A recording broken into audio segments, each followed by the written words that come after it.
আসসালামু আলাইকুম ওয়া রাহমাতুল্লাহ। বিডি মেজারমেন্টের আপনার প্রশ্ন আমাদের উত্তরের একটি নতুন পর্বে আপনাদেরকে স্বাগতম।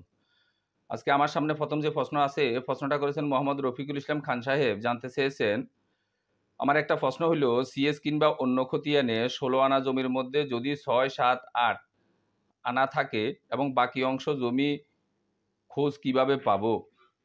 অর্থাৎ জানতে চেয়েছেন এই কথা, যেই কোনো একটা খতিয়ানে ২ আনা, ৪ আনা, ৬ আনা, ৫ আনা, ৭ আনা এরকম কিছু আছে। বাকি জমিটা অন্য কোথায় গেল?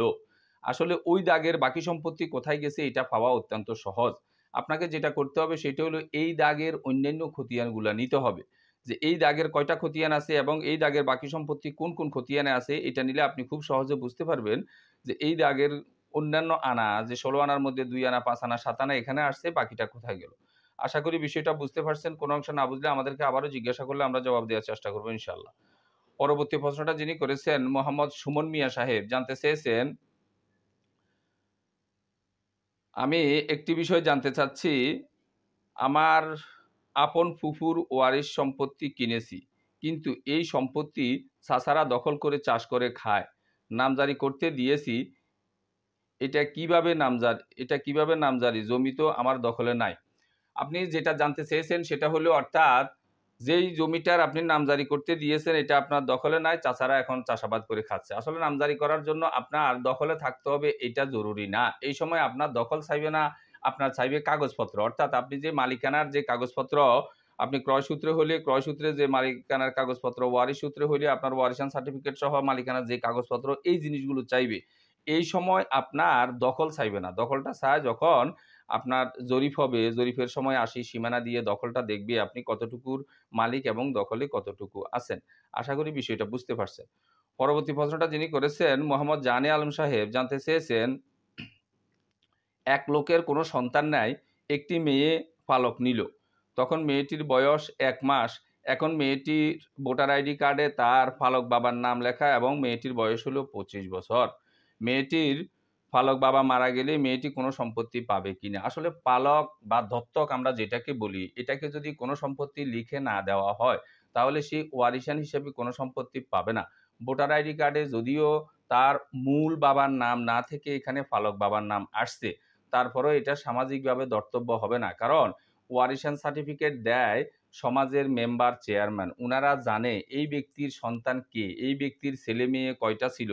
যখন ওয়ারিশান সার্টিফিকেটটা দিবে যদি সঠিকভাবে দেয়, তাহলে দেখা গেছে যে এই বাচ্চাকে এদের সন্তান মনে করবে না বিদায়, এইজন্য এদের উনার সন্তান দেখাবে না বিদায়, এইজন্য কোনো সম্পত্তি পাবে না।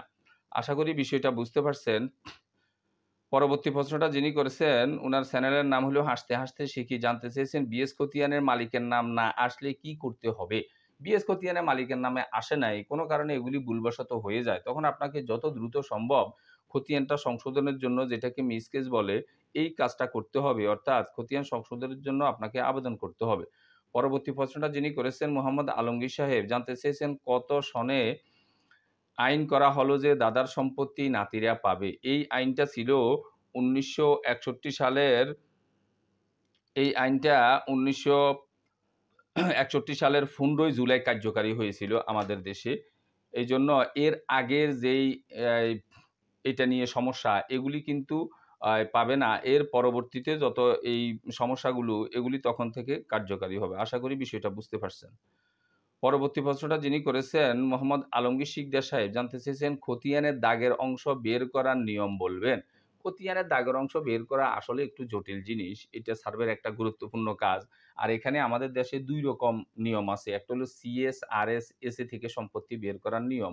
আরেকটা হলো বর্তমানে বিএস থেকে সম্পত্তি বের করার নিয়ম। সিএস, আরএস, এসএতে আনাগোনা কড়াকান্তির সাংকেতিক চিহ্ন দিয়ে দিল এবং এগুলা ধরে, ধরে সম্পত্তিটা বের করতে হয়। আর বিএসএ এই আনাগন্ডা কড়াকান্তি, অর্থাৎ ১৬ আনা না ধরে ১,০০০ ধরে করছি, এই হিসাবে বের করতে হয়। এটা আমি সংক্ষেপে এখানে আপনাকে যতই বলবো, আপনি এটা পাঠোদ্ধার করতে পারবেন না। এটার জন্য একটু ট্রেনিং করা ছাড়া সাধারণত উপায় থাকে না। আমরা যেই লেকচার শিটটা আপনাদেরকে দিয়েছি, এই লেকচার শিটের আপনি ৮৬ নাম্বার পেজে একটু দেখিয়েন। এখানে আমরা সম্পত্তিটা কিভাবে বের করবেন সিএস, আরএস, এসএ থেকে এবং দেখা গেছে যে বিএস থেকে, ২ ভাবেই আমরা দেখানোর চেষ্টা করছি।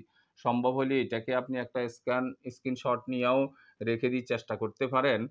আর এখান থেকেও ফলো করতে পারেন। আশা করি বিষয়টা কোনোভাবে হয়তো ধরতে পারে না। এটার উপরে আমাদের অনেকগুলো ভিডিও আছে। ওখান থেকেও একটু দেখার চেষ্টা করবেন। তাহলে আপনার এই বিষয়ে একটু ধারণা আসবে। এটা একটু জটিল বিষয়। সংক্ষেপে যে আমার বলার দ্বারা আপনি শিখে ফেলবেন বিষয়টা এরকম না। আশা করি বিষয়টা বুঝতে পারছেন। পরবর্তীতে কোনো অংশ না বুঝলে আবারও আমাদেরকে জিজ্ঞাসা করলে ইনশাআল্লাহ আমরা জবাব দেওয়ার চেষ্টা করব। পরবর্তী প্রশ্নটা যিনি করেছেন উনার নাম হলো শাহাদাত হোসেন। জানতে চেয়েছেন, দাদার ২ ছেলে ছিল, ২ জনই মারা গেল। কিন্তু দাদার ১ ছেলের মাত্র ৩ টি সন্তান রেখে মারা গেল। অন্য আরেকজনের ২ মেয়ে, ২ ছেলে ছিল। এখানে আপনি বড় একটা প্রশ্ন করেছেন। প্রশ্নটা পড়ে আমি সারমর্ম পাঠোদ্ধার যেটা করতে পেরেছি, অর্থাৎ আপনি জানতে চেয়েছেন যে দাদা মারা গেল, ওই দাদার ২ টা ছেলে ছিল। এই ২ টা ছেলের আবারও সন্তানেরা ছিল। দাদার উপস্থিতিতে তার ২ ছেলেই মারা গেল। এখন সম্পদ যেভাবে বন্টন হবে সেটা হলো তার এই নাতি-নাতনি। নাতি-নাতনি কয়জন আছে এটা দেখতে হবে। নাতি-নাতনিদের স্তর সবার সমান। এখানে এরকম হবে না যে দাদার কাছ থেকে ১ম এ বাবার কাছে গেল, পরবর্তীতে বাবার অংশটাই তার কোনো সন্তান বেশি, আবার কোনো দিকের সন্তান কম, তারা কম বেশি পাবে এরকম আর হবে না। যেহেতু দাদার উপস্থিতিতে তার ২ টা ছেলেই মারা গেল, এইজন্য এখন সম্পদ চলে যাবে নাতিদের কাছে। নাতিদের কাছে গেলে নাতিদের স্তর সমান হয়ে যাবে।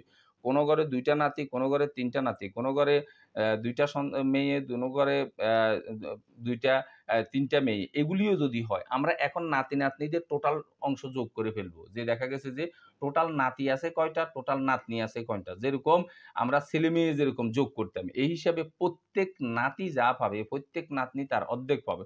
প্রত্যেক নাতনি যা পাবে, প্রত্যেক নাতি তার ডবল পাবে। এই হিসাবে তার সম্পত্তিটা বন্টন হবে। আর যদি কোনো একজন ছেলেও জীবিত থাকতো, তাহলে নাতি-নাতনির দিকে সম্পত্তিটা যেত না।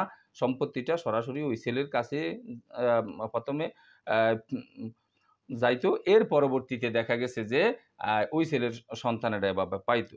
আশা করি বিষয়টা বুঝতে পারছেন। কোনো অংশ না বুঝলে আবারও আমাদেরকে জিজ্ঞাসা করলে আমরা জবাব দেওয়ার চেষ্টা করব ইনশাআল্লাহ। পরবর্তী প্রশ্নটা যিনি করেছেন মোহাম্মদ আলতাফ সাহেব জানতে চেয়েছেন, সিএস ফর্সা কোথায় পাওয়া যাবে জানাবেন কি? সিএস ফর্সা সহ সমস্ত ফর্সাগুলো আপনি এগুলি থানা পর্যায়ের, উপজেলা পর্যায়ের যে সেটেলমেন্ট অফিস আছে এগুলিতে পাওয়া যায়। আপনার যেটা দরকার হবে প্রয়োজনীয় কাগজপত্র নিয়ে গিয়ে ওই দাগ নাম্বার বলে, ওই মোজা নাম্বার বলে যেকোনো ফর্সাগুলো আপনি উঠাইতে পারবেন। আশা করি বিষয়টা বুঝতে পারছেন। পরবর্তী প্রশ্নটা যিনি করেছেন মোহাম্মদ রফিকুল ইসলাম খান সাহেব জানতে চেয়েছেন, আমার একটা প্রশ্ন হলো আমিনশিপ কোর্সের সীমা কত মাস?